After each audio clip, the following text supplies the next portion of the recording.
mucho antes del majestuoso surgimiento de Israel y Judá, una historia diferente, a menudo pasada por alto, se desarrollaba en las sombras del Mar Muerto.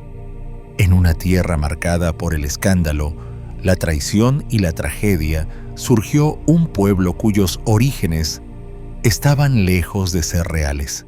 Nacidos tras la destrucción de Sodoma y Gomorra, su relato quedaría para siempre entrelazado con el destino de Israel. Eran los moabitas temidos condenados y, sin embargo, curiosamente, parte del tapiz divino que algún día conduciría al nacimiento del Mesías. Pero, ¿y si te dijera que el ascenso de los moabitas no fue simplemente una historia de conflicto? Su historia está plagada de incesto, traición y guerra, los mismos elementos que moldearon su identidad. ¿Cómo llegaron a enfrentarse a la poderosa nación de Israel? ¿Y cuál fue el giro impactante de los acontecimientos que cambió su destino para siempre? Podría ser que el trágico pasado de los moabitas contenga lecciones inesperadas para nosotros hoy. ¿Cuánto de su legado sigue afectando al mundo en que vivimos? Sigue leyendo, porque el viaje de los hijos de Lot, su ascenso y su choque final con Israel, te hará cuestionar la naturaleza misma del destino, la redención y la voluntad de Dios. Antes de adentrarnos en esta asombrosa historia, deja un 767 en los comentarios si estás listo para explorar este capítulo olvidado de la Biblia y descubrir secretos que podrían sorprenderte. ¿Estás preparado para dar el primer paso en este relato de intriga, conflicto y gracia inesperada? Desentrañemos juntos los misterios que guardan las Escrituras y veamos cómo incluso las historias más oscuras pueden conducir a revelaciones poderosas. El legado maldito de la familia de Lot, la traición que llevó a la guerra. Si realmente deseas comprender quiénes fueron los moabitas y por qué su mismo nombre cargaba tanto peso en la historia en desarrollo de Israel, debes viajar atrás hasta uno de los episodios más inquietantes y oscuros que se encuentran en los primeros capítulos de la Biblia. Imagina la escena descrita en Génesis 19.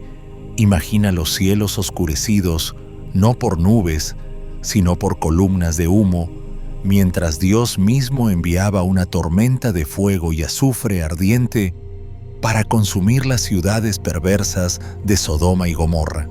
En medio de los gritos y la ruina, solo un pequeño remanente escapó del infierno. Lot, el sobrino de Abraham, huyó con el corazón latiendo de terror, aferrando las manos de sus dos hijas mientras tropezaban lejos de los restos humeantes de la civilización. Encontraron refugio lejos de las llamas, escondiéndose en lo profundo de las montañas solitarias. ¿Cómo debió sentirse acurrucarse en aquella cueva con la roca fría presionando sus espaldas y el silencio pesado roto solo por el susurro del viento entre las piedras? Había miedo, sí, pero también una locura creciente, esa que nace cuando uno cree que el mundo ha llegado a su fin. Las hijas de Lot miraron a su alrededor y solo vieron vacío. ¿Quién continuaría su linaje? ¿Quién daría descendientes para preservar el nombre de su padre? Podría ser que tú, estando allí en esa cueva oscura con ellas, hubieras sentido esa misma desesperación que muerde el alma. Fue en ese lugar donde las sombras parecían devorar toda esperanza, donde tomó forma un plan perturbador.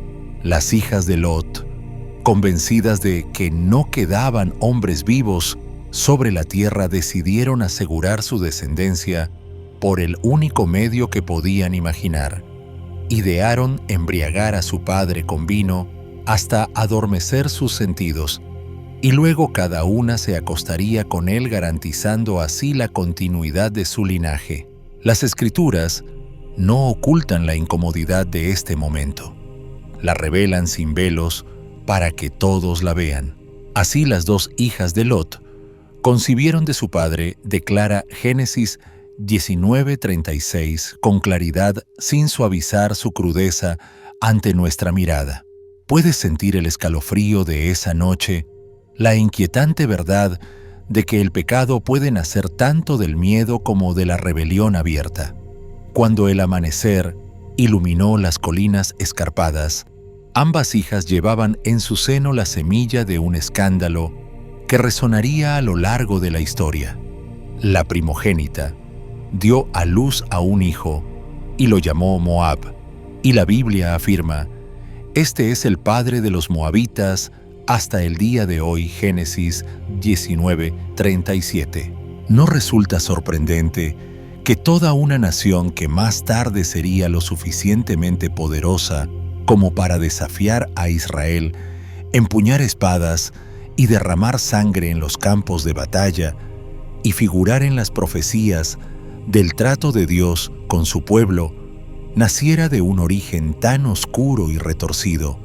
¿Cuántas veces en nuestras propias vidas las raíces de futuros conflictos germinan en momentos de miedo secreto y desesperación, para florecer generaciones después en luchas que jamás podríamos haber previsto? Así, el legado de Moab nació manchado desde el principio, un pueblo nacido del incesto y la vergüenza oculta, destinado a desempeñar su propio papel inquietante en el drama divino que aún estaba por desplegarse. Uno no puede evitar preguntarse si hubiera sido una de las hijas de Lot de pie al borde de aquella caverna, el peso de la soledad y el terror te habría llevado a la misma decisión. Incluso hoy, ¿no sigue la humanidad repitiendo errores desesperados cuando la esperanza parece perdida, escribiendo nuevas historias de dolor que resuenan débilmente con aquel antiguo eco en la cueva? La Biblia, en su honesta crudeza, no evita mostrar la fragilidad humana. La revela para que miremos más de cerca nuestros propios corazones. ¿Qué capítulo, podríamos preguntarnos, en silencio estamos escribiendo nosotros ahora en la oscuridad?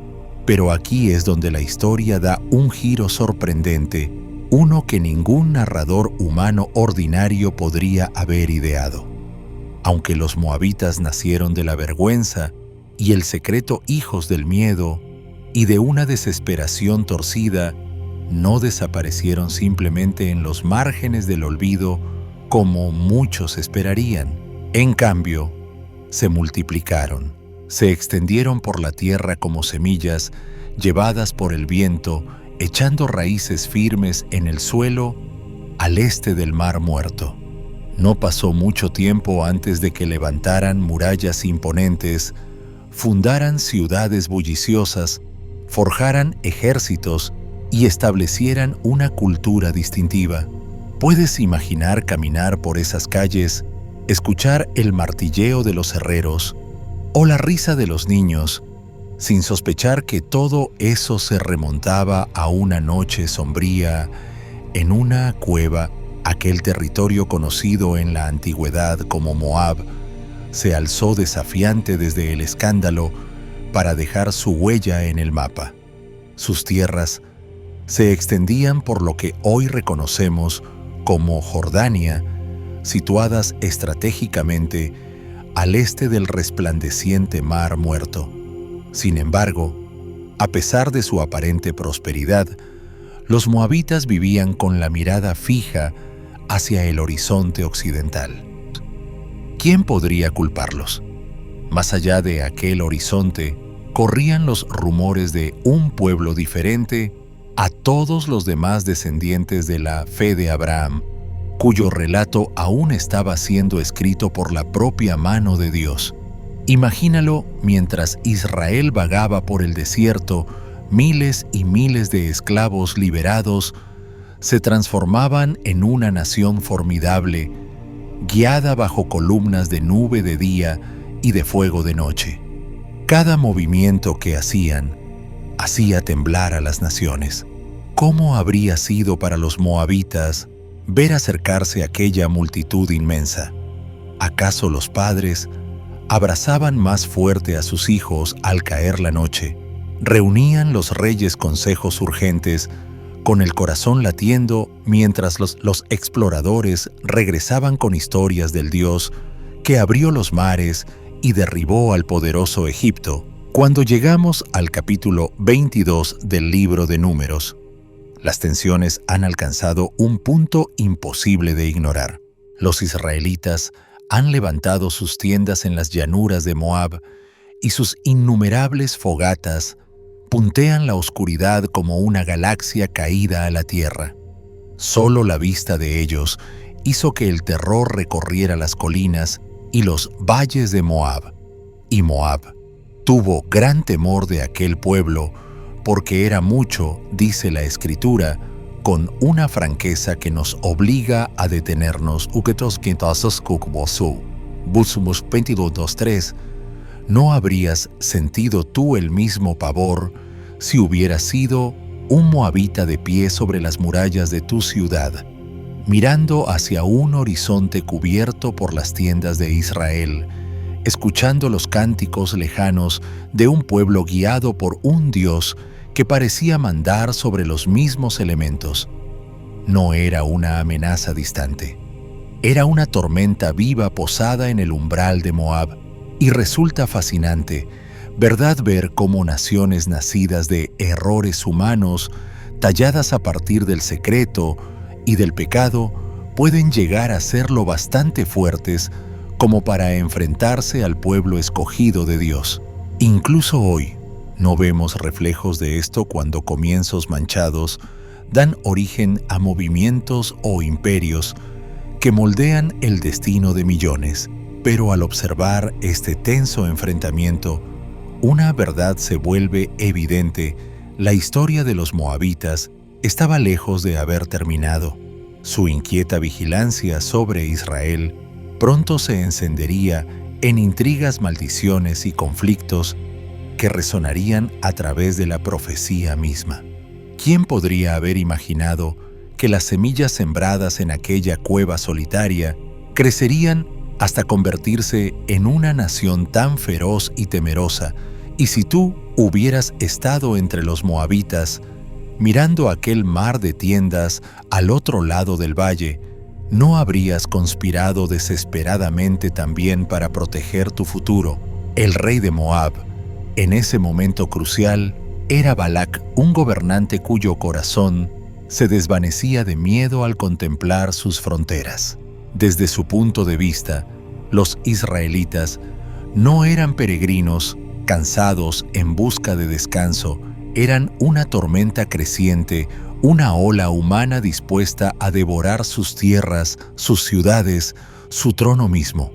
¿Puedes imaginar a Balac caminando de un lado a otro en sus aposentos reales, cada informe de sus exploradores, apretando el nudo en su pecho, impulsado por el temor y decidido a proteger lo que creía su dominio legítimo? Balac ideó un plan.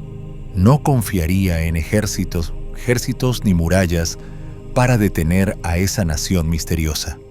En su lugar buscó a un hombre de reputación inquietante, alguien que decía manejar los misterios del mundo invisible. Entra en escena Balaam, un mercenario espiritual famoso por poseer un poder aterrador, el de bendecir o maldecir con solo pronunciar palabras. ¿Cómo debió sentirse Balac al enviar regalos valiosos y súplicas urgentes para asegurar los servicios de Balaam, aferrándose a la esperanza de que la voz de un solo hombre pudiera detener a toda una nación? El mensaje de Balac a Balaam fue directo, impregnado de temor. Ven, pues te ruego, y maldíceme a este pueblo, porque es más fuerte que yo. Números 22:6. Sin embargo, en su desesperada estrategia, Balac no comprendió la magnitud de lo que intentaba. Esto no era simplemente una maniobra política, era un acto de desafío contra el Dios viviente de Israel. ¿Cuántas veces hoy vemos a personas tratar de manipular resultados sin darse cuenta de que están contendiendo con fuerzas que los sobrepasan por completo? Dios no tardó en responder. Se presentó directamente ante Balaam, advirtiéndole con absoluta claridad que no maldijera a Israel. Esta nación estaba bajo su favor divino, protegida por promesas que se remontaban al mismo Abraham. Así que cuando Balaam finalmente acudió al llamado de Balac, el escenario estaba preparado para un espectáculo que ningún poder humano podría controlar.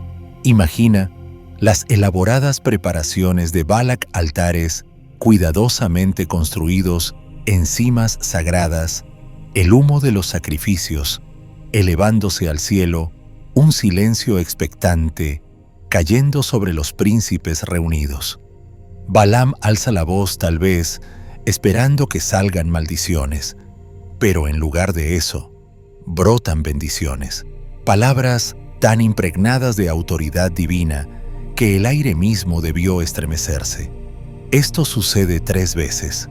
Puedes ver el rostro de Balac enrojecido de ira, los puños cerrados con tanta fuerza que los nudillos se le ponen blancos, mientras Balaam proclama una y otra vez el favor de Dios sobre Israel. En la tercera profecía, la revelación se desborda en un lenguaje que resuena por la eternidad. Saldrá estrella de Jacob y se levantará cetro de Israel y herirá las sienes de Moab. Números 24:17. Detente y deja que esa visión eche raíces. No se trataba solo del futuro triunfo militar de Israel sobre Moab, era algo infinitamente mayor. En esa proclamación se vislumbra la sombra de Cristo Jesús, la brillante estrella de la mañana, el cetro destinado a gobernar, juzgar y redimir. ¿No es asombroso que justo allí, en las alturas de Moab, donde se pretendía lanzar maldiciones, Dios revelara una visión del Mesías que un día aplastaría no solo naciones, sino los mismos poderes espirituales que se alzaban contra su pueblo? Imagina estar entre los cortesanos de Balac, oyendo cómo esas palabras retumbaban en el aire.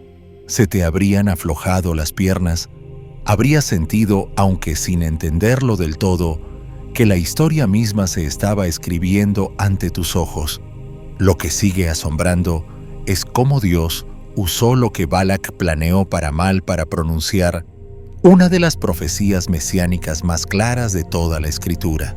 Moab, la tierra que intentó orquestar la caída de Israel mediante oscuras maldiciones, se convirtió en el escenario improbable donde se anunció la victoria de Cristo, el Rey de Reyes, que pastorearía a su pueblo y derrotaría a sus enemigos más feroces.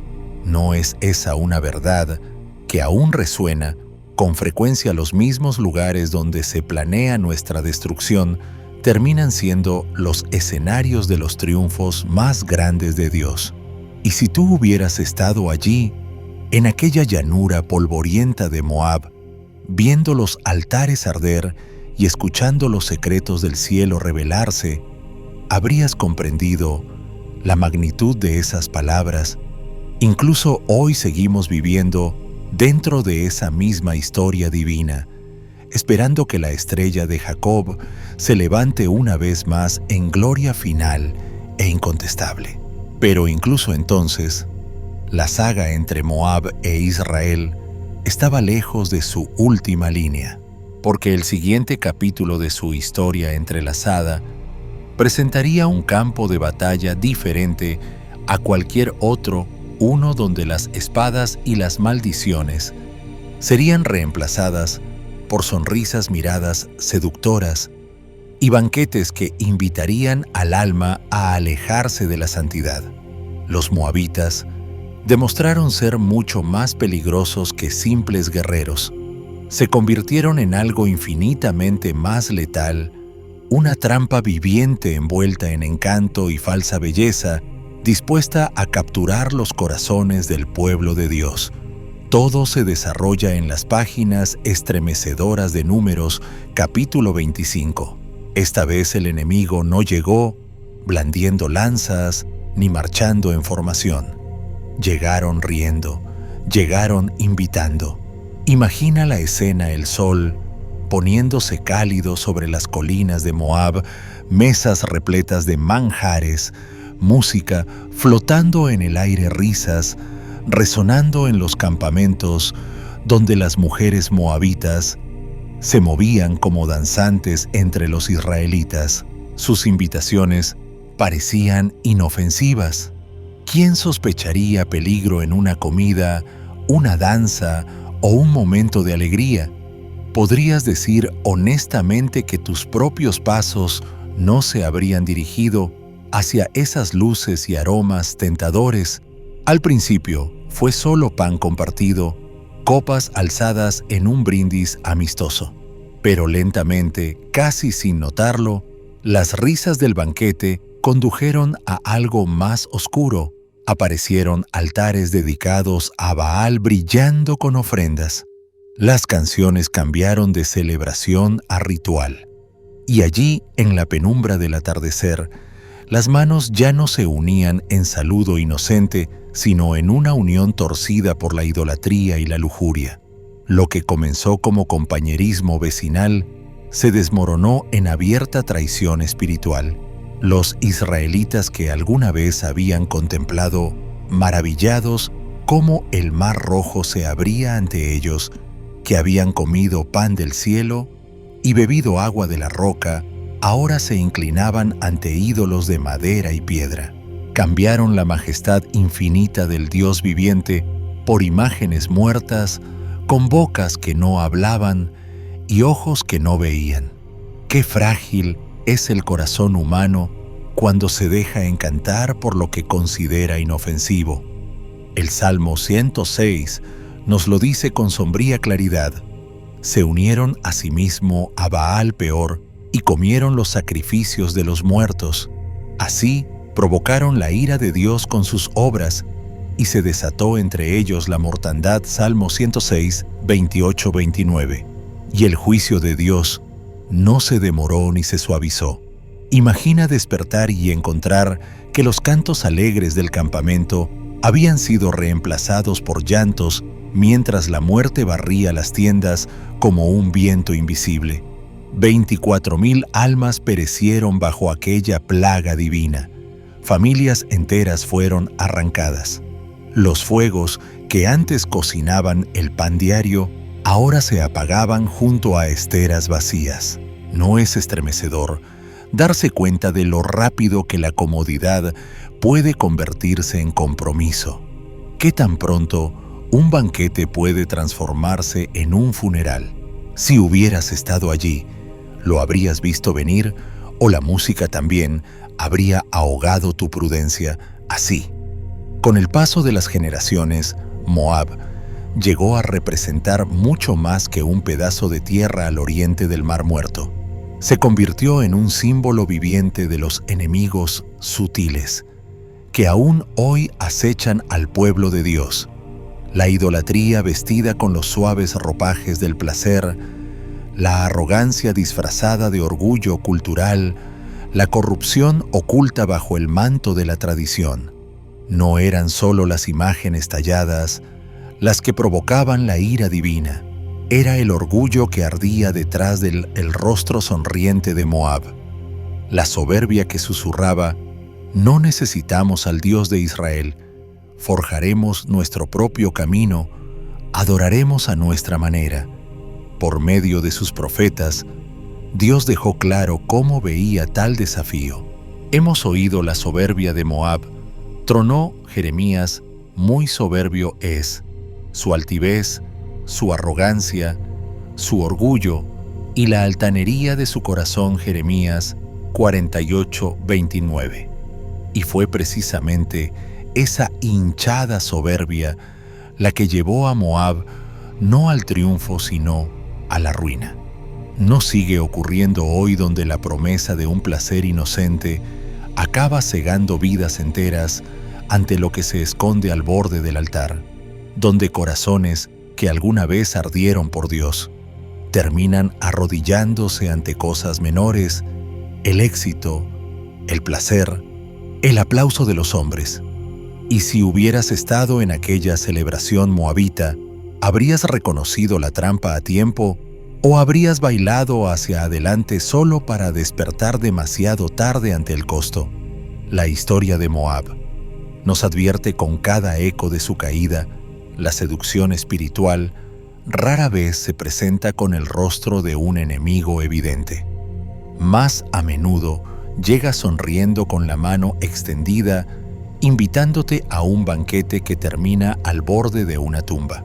Hemos visto cómo Moab una vez atrajo a Israel hacia la idolatría, envolviendo sus trampas en risas y banquetes, hasta que el pueblo escogido tropezó hacia la ruina espiritual. Pero a medida que el tiempo avanzó, se escribieron nuevos capítulos, no de seducción, sino de lamento y profecía devastadora. Avanzamos ahora varios siglos hacia el año 700 El poderoso imperio asirio barría el antiguo cercano oriente como una tempestad imparable, devorando naciones una tras otra sus ejércitos, oscureciendo el horizonte con hierro y estandartes de guerra. Y es precisamente aquí, contra este telón de fatalidad inminente, donde el Espíritu de Dios desciende sobre el profeta Isaías, cargando su alma con un peso divino, una mezcla de duelo y juicio contra Moab.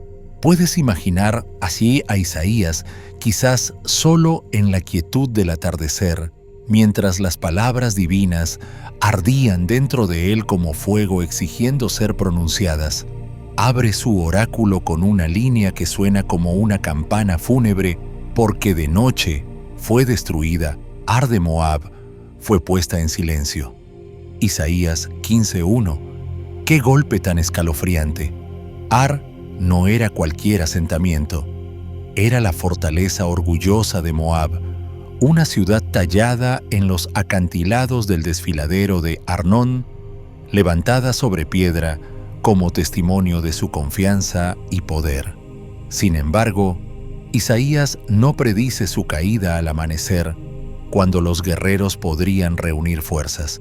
La ve aniquilada en la oscuridad de la noche repentina, despiadada sin tiempo para alzar espadas ni proteger a las familias temblorosas, y no se detiene en Ar, como una campana que repica una y otra vez. Isaías pronuncia los nombres de las ciudades más preciadas de Moab: Nebo, Medeba, Dibón, Esbón, Eleale, cada una destinada a resonar no con cánticos festivos, ni con rezos a sus dioses, sino con lamentos con sacerdotes y nobles, rasgando sus vestiduras en angustia. ¿Qué se sentiría estar en una de esas ciudades, oyendo la profecía de Isaías, mientras las calles aún bullían de comercio y risas, sabiendo que pronto correrían rojas y vacías? Luego llega Isaías 16, pintando una escena casi insoportable. Los famosos guerreros de Moab, hombres antaño, celebrados por su valentía, huyen como gorriones asustados. Los soldados orgullosos se convierten en fugitivos, deslizándose en la oscuridad con los rostros cubiertos, intentando escapar de las legiones asirias. Mientras tanto, el pueblo común de Moab cruza el desierto abrasador, con los pies agrietados, buscando refugio en Judá. Golpean las puertas de Judá con labios resecos, pidiendo agua, pan, misericordia. Se habría cerrado tu corazón sabiendo cómo Moab una vez llevó a Israel al pecado, o la compasión habría brotado a pesar de las viejas heridas. Isaías no omite la fuente de la caída, el orgullo. Moab era famoso por su riqueza agrícola. Los viñedos de Sibma, célebres por sus vinos exportados hasta Tiro, quedan reducidos a cenizas. Imagina las hojas verdes convertidas en polvo, las botas de los soldados aplastando la fruta que antes prometía alegría en los festines, las colinas que antaño brillaban con hileras de vides, ahora arden bajo antorchas enemigas. Y a través de todo esto, Isaías deja claro que no fueron solo los ídolos ni los pecados pasados los que trajeron juicio, sino la soberbia nuestras cosechas nos aseguran, nuestras fortalezas nos protegen. No necesitamos al Dios de Israel. ¿No es eso un reflejo inquietante de los corazones humanos de hoy, aún construyendo monumentos de autosuficiencia, aún confiando en sus propias manos, sin darse cuenta de cuán rápido una sola noche puede cambiarlo todo? Isaías alza su voz como un canto fúnebre sobre Moab, viendo en visión profética cómo las ciudades lloran, los viñedos arden, los guerreros huyen y los refugiados cruzan un desierto sin piedad. Y si hubieras estado a su lado, viendo esas imágenes desplegarse ante ti, ¿habrías sentido dolor por la caída de Moab o una advertencia solemne resonando en tu espíritu? Porque a menudo no solo las naciones antiguas corren el riesgo de caer por orgullo, también los pequeños reinos invisibles que edificamos dentro del corazón. El Señor dedica todo un capítulo, Jeremías 48, exclusivamente a Moab. Imagina eso, una sección entera de la profecía reservada para declarar el destino de este antiguo enemigo. Entre sus muchas líneas graves, destaca una que resuena como un veredicto final del cielo, y Moab será destruido hasta no ser pueblo, porque se engrandeció contra Jehová. Jeremías 18, 42. ¿Podría existir sentencia más terrible para una nación ser borrada no por accidente, sino por decreto divino? Jeremías no deja su acusación en lo abstracto. Enumera cada pecado con claridad punzante. Primero, la arrogancia, un espíritu altivo que se paseaba bajo los altares de Quemos, jactándose de dioses tallados por manos humanas. Luego, la burla celebrando con risa cruel cuando Judá cayó ante los asedios de Babilonia, como si el dolor de Israel fuera motivo de fiesta. Finalmente, la violencia saqueando las fronteras de Israel cuando ésta estaba debilitada, golpeando al herido sin misericordia. ¿Ves el patrón? El orgullo infló sus corazones. La burla convirtió la compasión en desprecio y la violencia selló su caída. Dios pronunció un juicio escalofriante cuádruple en su alcance. Sus ciudades fortificadas serían reducidas a polvo. Su pueblo sería esparcido como hojas arrancadas por un vendaval otoñal. Su identidad cultural, antes orgullosa, sería despojada hasta que su propio nombre se convirtiera en poco más que un proverbio amargo en labios que pasaban de largo. En las líneas finales de este oráculo, el Señor habla casi entre dientes a los soldados de Babilonia: traed más sal, devastad sus ciudades, no dejéis brote alguno para el viñador, una orden para esterilizar la tierra por completo, para que ni siquiera la esperanza pudiera germinar. ¿Podría existir algo más aterrador que un decreto divino que prohíbe hasta el crecimiento de un solo brote verde? La historia marchó exactamente al ritmo de esas palabras sombrías. En el siglo VII, Asiria aplastó a Moab bajo sandalias de hierro. 2 siglos después, Babilonia destruyó los restos que aún se aferraban al poder. Para cuando llegó el imperio persa, Moab ya no era un reino orgulloso, sino una provincia periférica. Bajo Roma, su territorio se integró a Arabia Petraea, despojado de toda gloria antigua. Y después del siglo VI, el nombre Moab desapareció de los mapas geopolíticos sobreviviendo solo en ruinas e inscripciones enterradas bajo la tierra de lo que hoy es Jordania, exactamente como Dios había jurado por medio de Jeremías. Moab será destruido hasta no ser pueblo. Si caminaras hoy por esas tierras, tus pies pisarían el polvo que alguna vez escuchó himnos moabitas dedicados a Quemos.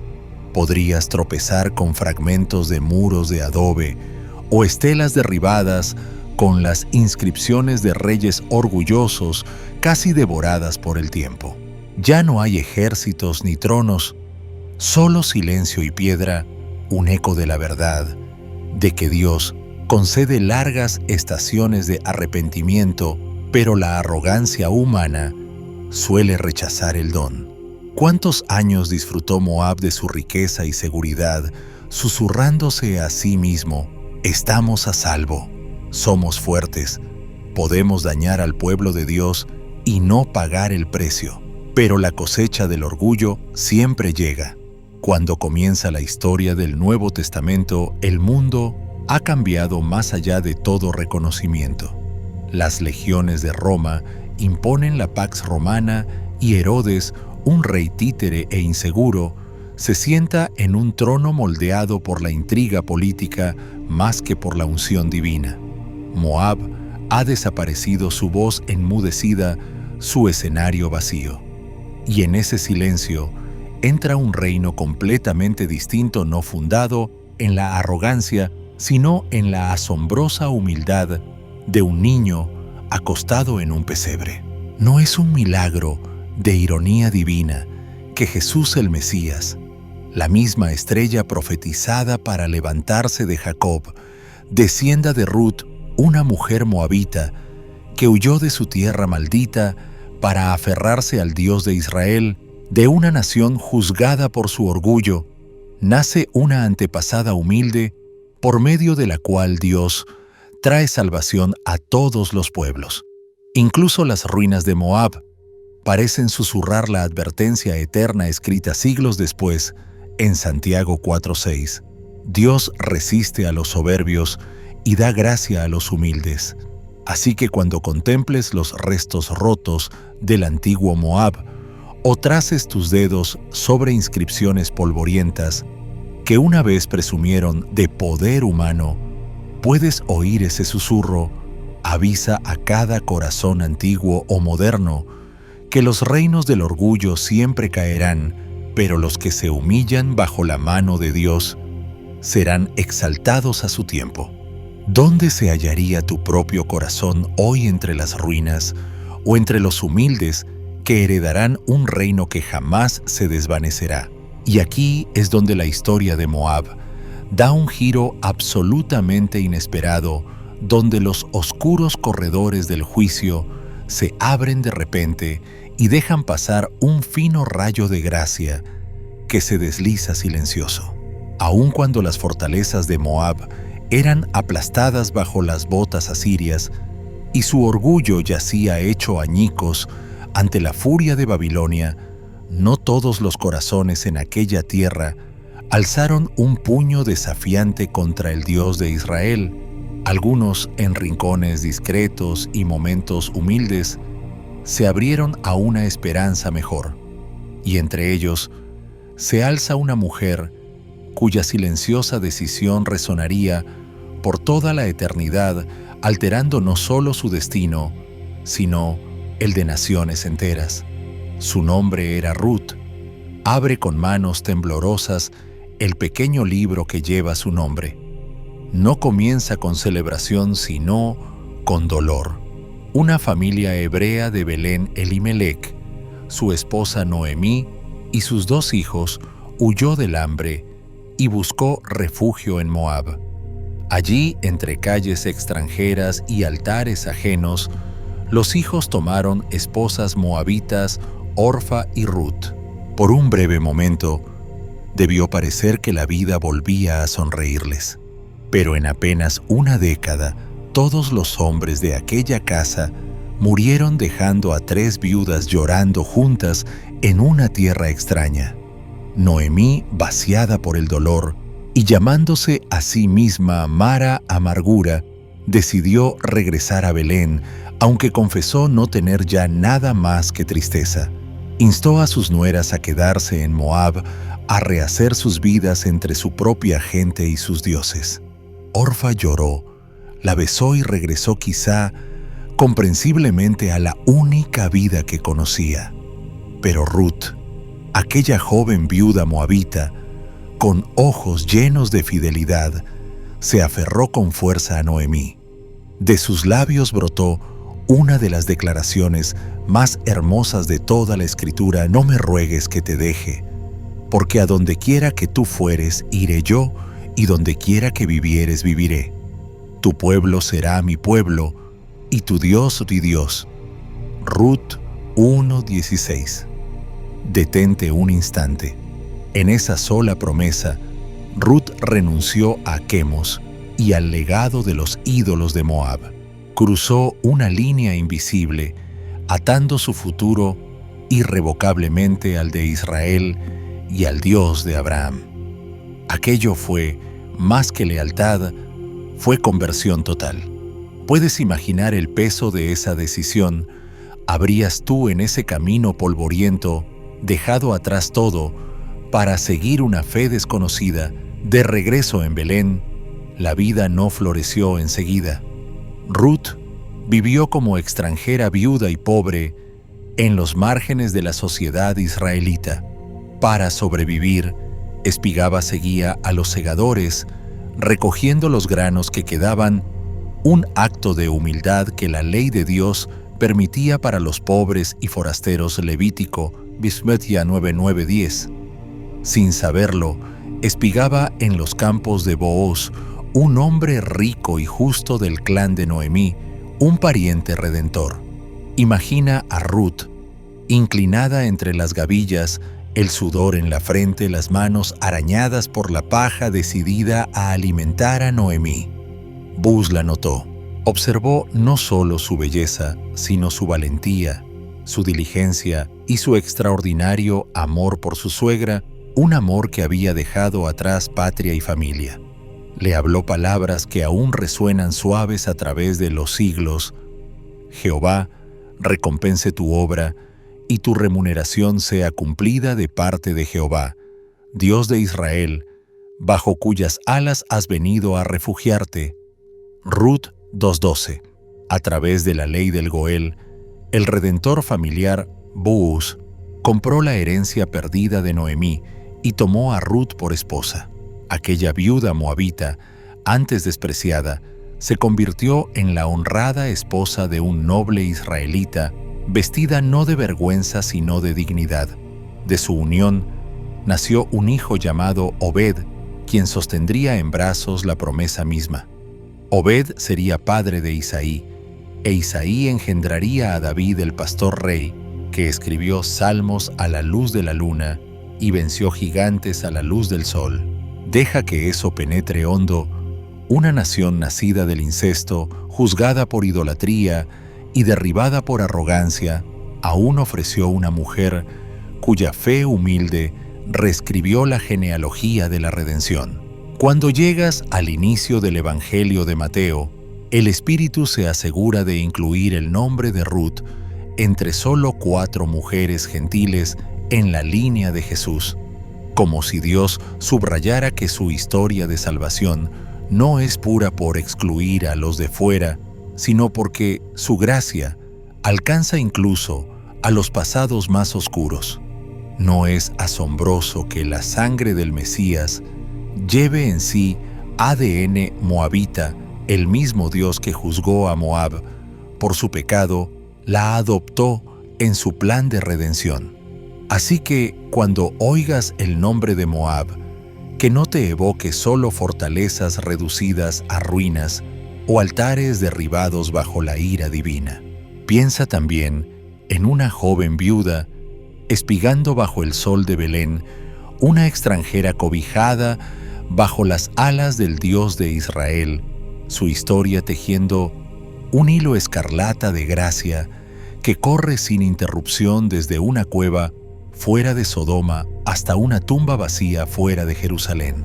¿No es esa la esencia misma de la redención, que de las cenizas Dios saca hermosura, de linajes malditos hace nacer reyes, de los remordimientos más profundos forja legados que bendicen generaciones? Y mientras contemplas esta larga y enmarañada historia, podría ser que aún te susurre, no importa cuán lejos se haya desviado tu historia, que la gracia nunca está fuera de tu alcance. Entonces, ¿qué fue finalmente de los moabitas? ¿A dónde desapareció este pueblo que alguna vez alzó fortalezas imponentes, viñedos exuberantes y altares envueltos en incienso?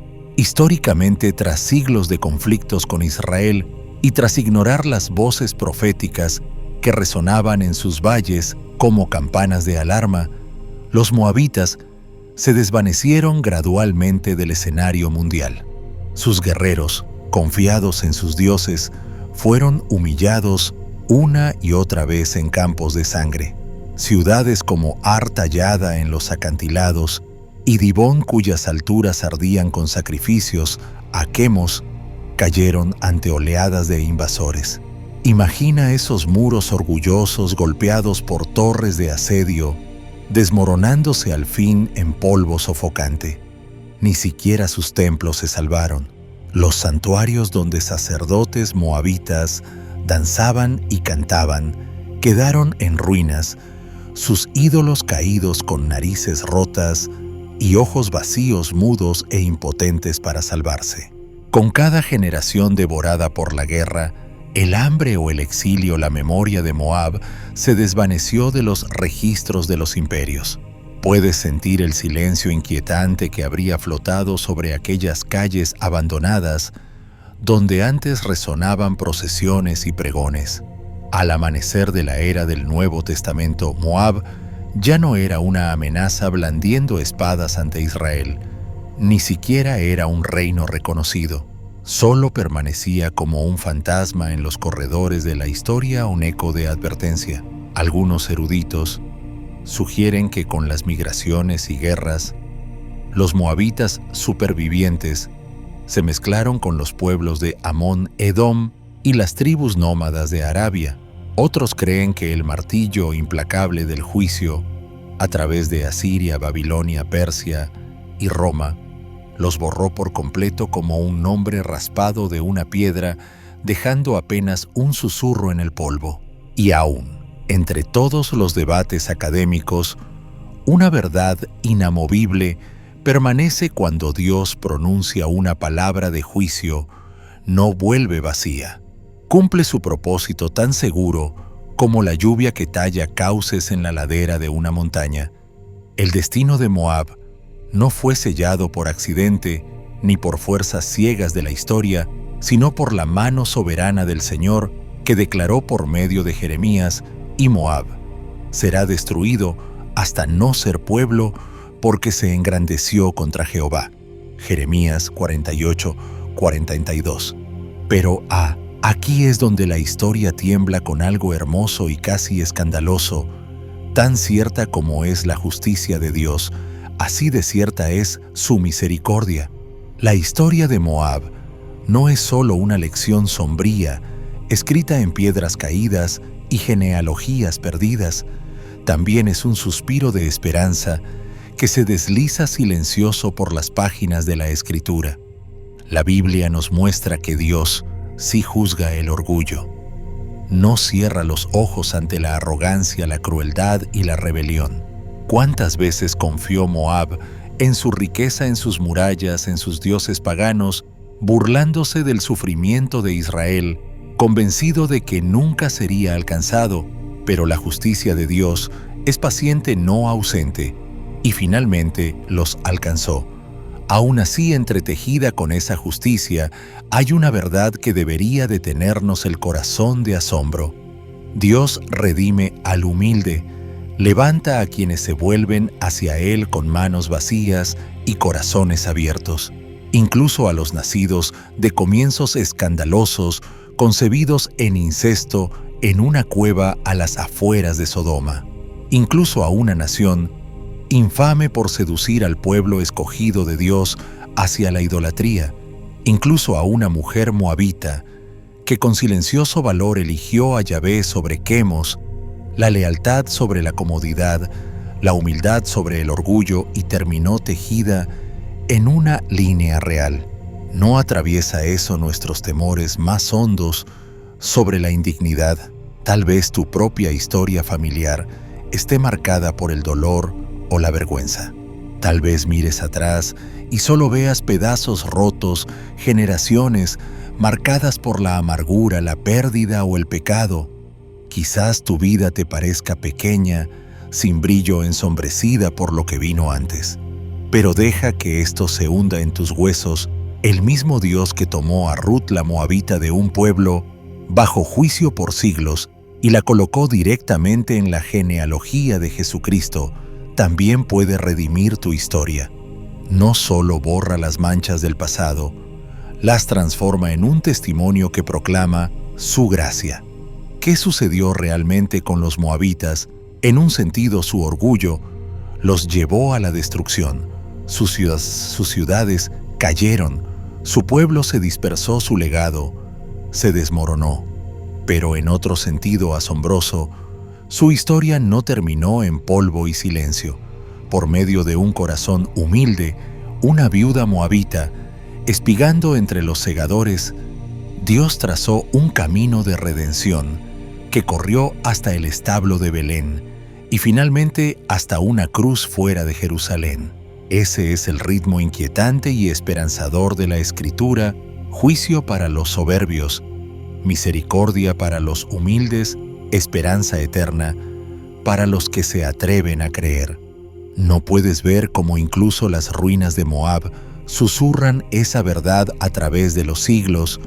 Y de pie entre tus propias incertidumbres, ¿no te hace preguntarte qué podría escribir Dios todavía en tu vida si confías en Él para tomar tus capítulos rotos y llenarlos de gracia? Entonces, ¿qué podemos aprender realmente de los moabitas hoy? Mucho más de lo que la mayoría imaginaría. Su historia, enterrada bajo el polvo de guerras antiguas y dinastías olvidadas, se eleva como una voz desde la tumba, proclamando verdades que perforan nuestras vidas presentes. Primero, Dios mira más allá del linaje y ve directamente el corazón. Piensa en Ruth. Nació en Moab, una nación manchada por el escándalo, nacida del incesto, maldita por haber seducido a Israel, aplastada bajo juicios sucesivos por todas las cuentas, debía estar descalificada para siempre. Imagínate las miradas de sospecha, los murmullos sobre su origen. Pero Dios no examinaba su sangre, sino su fe. Cuando Ruth se detuvo junto a Noemí en aquel camino solitario y pronunció: «Tu pueblo será mi pueblo, y tu Dios, mi Dios». Ruth 1:16, las cadenas del pasado se rompieron. Dios la acogió por completo, la injertó en la historia de Israel y, sorprendentemente, inscribió su nombre en la genealogía del Mesías. ¿No te llena eso de esperanza? ¿De dónde vienes los errores, las heridas? La vergüenza no limita lo que Dios puede escribir después. Él no busca motivos para rechazarte, sino corazones dispuestos a confiar. Quizás ahora mismo, en tus propias dudas silenciosas, Él ve algo que los demás no, una humildad que el cielo atesora. Segundo, el pecado siempre deja cicatrices, pero la gracia nunca está fuera de alcance. La historia de Moab estuvo pintada con orgullo, perversión y traición espiritual. Tentaron a Israel a inclinarse ante falsos dioses. Se burlaron cuando Judá cayó ante Babilonia. Saquearon fronteras cuando el pueblo de Dios estaba débil. Así el juicio los alcanzó como tormenta. Y aún así, en medio de esa herencia oscura, la gracia encontró una grieta a través de una mujer humilde que dejó atrás sus dioses. Su orgullo y su tierra floreció la redención. Dios resiste a los soberbios y da gracia a los humildes. Santiago 4. El pecado destruye, pero la humildad abre las compuertas de la misericordia. Si un solo hilo de fe pudo atravesar el tapiz oscuro de Moab, imagina lo que Dios puede hacer con una vida rendida a sus pies. Tercero, los planes de Dios son infinitamente más amplios que cualquier sueño humano. Para el mundo, Moab era solo otra nación enemiga, un obstáculo más en el camino de Israel, pero en los ojos soberanos de Dios eran parte de una historia que culminaría en la salvación misma. De aquel pueblo rechazado surgió Ruth, de Ruth Obed, de Obed Isaí, de Isaí David, y de David, siglos después, Jesús Salvador del mundo. Nunca subestimes lo que Dios puede orquestar a través de una vida rendida. Aun si otros te han descartado, aun si tu historia parece insignificante, Dios ve distinto, porque los ojos de Jehová contemplan toda la tierra para mostrar su poder a favor de los que tienen corazón perfecto para con Él. 2 Crónicas 16:9. ¿Podría tu humilde confianza ser el terreno donde Él planea sembrar algo eterno? Él sigue escribiendo historias, sigue redimiendo nombres olvidados, alcanzando rincones perdidos, escogiendo almas improbables para cumplir sus propósitos eternos. Y eso deja una pregunta suave pero urgente. ¿Vives desde la humildad o desde el orgullo oculto? Porque si somos honestos, la historia de Moab no es solo suya, también es la nuestra. Todos hemos nacido en un mundo marcado por el pecado y la rebelión. Todos hemos perseguido ídolos de comodidad, éxito o reconocimiento. Todos hemos doblado el corazón ante dioses que no pueden hablar ni salvar. Como Moab, todos necesitamos gracia. Y sin embargo, aquí está la maravilla que hace temblar el alma. Dios se deleita en levantar a quienes se humillan, abandonan sus altares vacíos y se aferran a Él con fe desesperada. Los teje en legados que jamás habrían podido imaginar. Por eso la historia de Moab sigue importando, es un eco divino que proclama juicio sobre los orgullosos, pero esperanza infinita para los humildes, una promesa irrompible para todo corazón que se atreva a creer. Tu pasado puede moldearte, pero no puede definir lo que Dios puede redimir. Ahora escucha con atención, porque aquí yace quizás la verdad más asombrosa en toda la saga de Moab. El mismo Dios que juzgó a Moab por su orgullo, idolatría y crueldad, es el que se inclinó, metió su mano en las cenizas de su legado roto y sacó con ternura a una mujer llamada Ruth. A través de ella, abrió una puerta de gracia lo bastante amplia para todas las naciones, todas las familias, todos los corazones quebrantados. ¿Qué hizo Ruth para transformar su historia y con ella el destino del mundo? Tomó 3 decisiones silenciosas pero valientes que aún resuenan. Primero se volvió. Dejó atrás los ídolos sin vida de Moab, las tradiciones vacías y las seguridades falsas.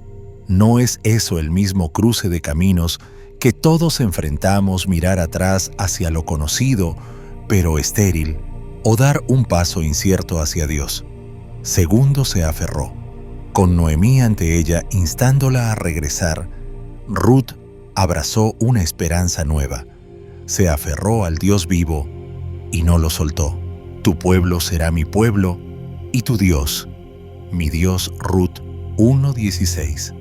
No fue un compromiso tibio, fue una entrega total. Tercero, siguió. Dio un paso de fe hacia lo desconocido, hacia Belén, hacia los campos donde espigaría detrás de extraños, hacia un futuro que no podía imaginar. ¿No comienza así la verdadera redención, con un paso tembloroso hacia lo incierto, confiando en que Dios cumplirá su palabra? La Escritura lo sella con certeza inquebrantable: todo aquel que invocare el nombre del Señor será salvo. Romanos 10:13. Esa palabra, todo aquel, lo abarca todo moabitas e israelitas respetables y caídos tú y yo. Jesús no vino solo por Israel, ni por los de linaje impecable. Vino por el mundo. Vino por los errantes, por los quebrantados, por quienes cargan culpas heredadas o cicatrices profundas. Vino por ti. Así que si ves algo de ti en la historia de Moab, un pasado torcido, años desperdiciados, persiguiendo ídolos vacíos, orgullo que erigió murallas, o si te ves más como Ruth, de pie en una encrucijada aferrándote a una esperanza frágil de que tu historia aún puede cambiar, la invitación sigue siendo la misma.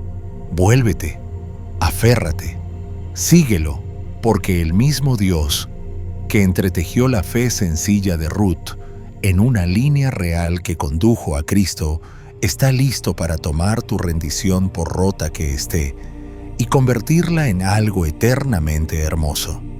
¿No es eso lo que hace la gracia tan asombrosa, que Él no solo te rescata del pasado, lo redime y lo escribe dentro de su obra maestra? Y eso, más que nada, es por lo que esta historia antigua sigue importando hoy. Así que cuando retrocedemos y contemplamos toda esta saga, el incesto en una cueva fuera de Sodoma, la traición y la seducción que atraparon a Israel, las ciudades orgullosas que se burlaron de la caída de Judá y luego se desmoronaron en polvo, las guerras, las profecías y el juicio, ¿con qué nos quedamos realmente? Con mucho más que una historia inquietante enterrada en páginas antiguas. Nos quedamos con un mensaje vivo, un espejo que refleja nuestros propios corazones, porque entretejida en el ascenso y la ruina de Moab hay una verdad profunda de dónde venimos. No tiene que dictar hacia dónde puede llevarnos Dios. Los moabitas nacieron en la vergüenza, sedujeron a otros al pecado, se burlaron del pueblo de Dios y pagaron el precio por su arrogancia. Y sin embargo, a través de una mujer humilde llamada Ruth, Dios mostró al mundo que puede entrar incluso en las historias más oscuras, en familias marcadas por el escándalo y en naciones aplastadas por el juicio, y sacar de ellas una línea de reyes. Y lo más asombroso de allí, trajo al Salvador del mundo. Eso significa que hay esperanza también para tu historia. Tal vez vienes de un pasado marcado por el dolor o por decisiones que todavía te persiguen. Tal vez el orgullo ha levantado murallas en tu vida, o quizás como Israel te has inclinado ante ídolos de comodidad, éxito o aprobación, olvidando al Dios que abrió mares por ti. Pero amigo, el mismo Dios que redimió la historia de Ruth puede redimir la tuya. Su gracia es lo suficientemente poderosa como para reescribir incluso los guiones más trágicos. ¿Cuál es entonces el latido de toda esta historia? Que Dios humilla a los soberbios, pero exalta a los humildes. Que el juicio es real porque Dios es santo, pero también lo es la misericordia, porque Dios es amor. Y así como Ruth se apartó de sus antiguos dioses y abrazó una nueva vida bajo las alas de Yahvé, tú también puedes volverte a aferrarte y seguirlo sin importar cuán complicado haya sido tu pasado. Deja que eso te inspire hoy, que incluso tus heridas más profundas o los capítulos más enredados de tu historia familiar pueden convertirse en lugares donde Dios planta semillas de redención. De las cenizas de Moab, Dios trajo a David, y de David a Jesús, quien ahora te ofrece esa misma esperanza a ti. Si este mensaje ha tocado tu corazón, te invito a compartirlo. Deja un comentario. Quizás solo escribe 77 para decir: Dios reescribe mi historia también. Dale me gusta a este video, suscríbete al canal para no perder lo que Dios pueda hablarte después, y si sientes en tu corazón hacerlo, considera apoyar con un super thanks para ayudarnos a seguir contando estas poderosas historias bíblicas. Tu apoyo significa más de lo que las palabras pueden expresar. Gracias por pasar este tiempo conmigo, por abrir tu corazón a estas lecciones antiguas que aún están vivas hoy. Que el Señor te bendiga y te guarde, que haga resplandecer su rostro sobre ti y te conceda paz, y que tu historia, sin importar dónde comenzó, se convierta en un testimonio de su gracia impresionante e imparable.